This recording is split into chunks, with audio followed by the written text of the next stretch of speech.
നമസ്കാരം, സിറ്റി ന്യൂസിലേക്ക് സ്വാഗതം. 6 പതിറ്റാണ്ടോളം മലയാളികളുടെ ഹൃദയസ്വരമായിരുന്ന പി ജയചന്ദ്രൻ വിടവാങ്ങി. 80-ാം വയസ്സിൽ തൃശ്ശൂരിലെ സ്വകാര്യ ആശുപത്രിയിലാണ് അന്ത്യം. രോഗബാധിതനായി ഏറെ നാളുകളായി ചികിത്സയിലായിരുന്നു. വൈകിട്ട് 7 മണിയോടെ അദ്ദേഹം പൂങ്കുന്നത്തെ വീട്ടിൽ കുഴഞ്ഞു വീഴുകയായിരുന്നു. ഉടനെ തന്നെ അദ്ദേഹത്തെ ആശുപത്രിയിൽ എത്തിച്ചുവെങ്കിലും ജീവൻ രക്ഷിക്കാനായില്ല.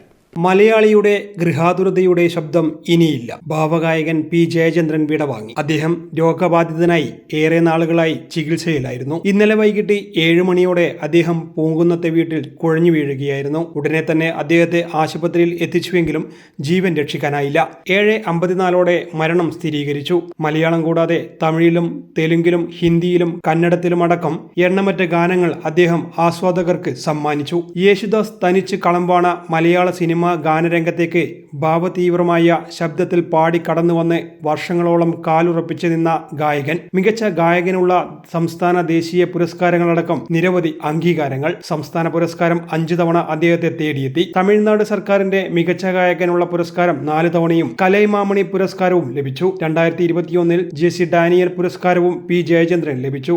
മലയാള സിനിമയുടെ പഴയകാലത്തും പുതിയ കാലത്തും ഒരുപോലെ ഹിറ്റ് ഗാനങ്ങൾ അദ്ദേഹത്തിന് സ്വന്തമായിട്ടുണ്ട്. മഞ്ഞളിയിൽ മുങ്ങിത്തോർത്തി, കരിമുകിൽ കാട്ടിലെ സുപ്രഭാതം, മല്ലികാബാണൻ, അനുരാഗ് ഗാനം പോലെ, റംസാനിലെ ചന്ദ്രികയോ തുടങ്ങിയ എണ്ണമറ്റ ഗാനങ്ങളിലൂടെ മലയാളിയുടെ ഗൃഹാതുര ഓർമ്മകളിൽ സുഗന്ധം പകർന്നു P Jayachandran.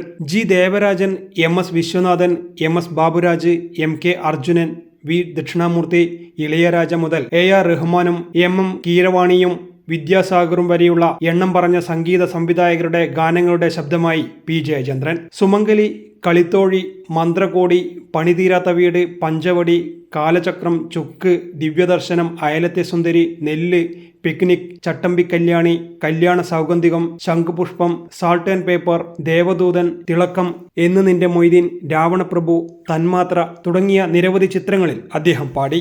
News desk, city news. കൂടുതൽ വാർത്തകൾ അറിയുവാൻ സിറ്റി ചാനൽ വാട്സ്ആപ്പ് ഗ്രൂപ്പിൽ ജോയിൻ ചെയ്യുക. അപ്പോൾ യൂട്യൂബ് ചാനൽ സന്ദർശിക്കുക. വാർത്തകളിൽ അവസാനിക്കുന്നില്ല. മറ്റൊരു വാർത്തയുമായി വീണ്ടും കാണാം. നമസ്കാരം.